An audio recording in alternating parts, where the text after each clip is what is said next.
Ni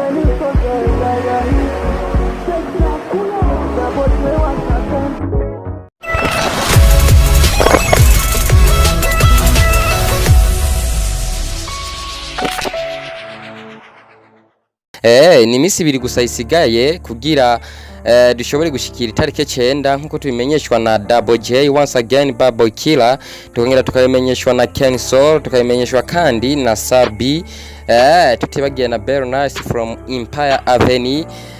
Kuri iyo tariki nyene aho hariko haravugwa ko vyinshi bijanye n'isohora ry'indirimbo zabo bantu bane mpejeje kubabwira, aho Double J azoba ari kumwe na Ken Soul, tukabona Sarbi kurundi ruhande ari kumwe na Belle Nice the Belle kuva muri Empire Avenue, akaba n'umufasha wiwe kandi ni Sarbi rero na Belle Nice bazoba bari ku ndirimbo bashoboye kwita izina rya UTAMU.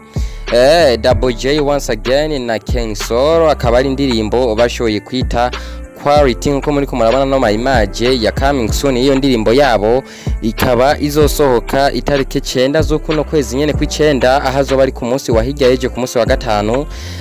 Na Sarbi kandi na Belle Nice kazoba ari iyo tariki nyene yitarike 9 ku munsi wa gatanu nyene. Ntituzi ngo amasaha ngo nizoba ari amasaha yasangapi, ariko ivyo tuzi nuko save the date izo ndirimbo ari itarike 9 za kuno kwezi kw'icenda. Aho benshi rero babandanya kuvuga bati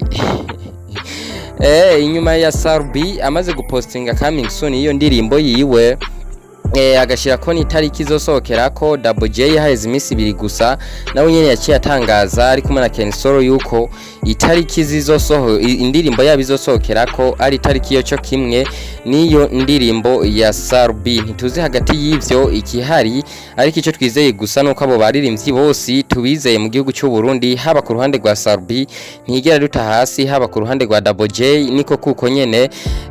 Mu Rwanda turizera neza katagiye gutumaramaza, aho ari featuring ari indirimbo novuga kimaze igihe kitari gito ikozwe, yakorewe muri Zanzibar. Ndibaza nimba mudukurikirana cyane mwarigeze kubona tubaha location yaho Double J yari karakorera iyo ndirimbo, aho yafashe indege ku munsi wiwe wa mbere yerekeza mu gihugu cya Zanzibar muri Tanzania, agiye gukora iyo ndirimbo ya Quality. Ntituzi ngo ko dusanzwe tumuzi Double J niko bizogenda, ariko turazi neza yuko hari experience yashoboye kongereza ko na cyane cyane ivyo yabonye mu bihugu bitandukanye, haba muri Tanzania yarahaciye, haba muri Zanzibar hose yarahaciye.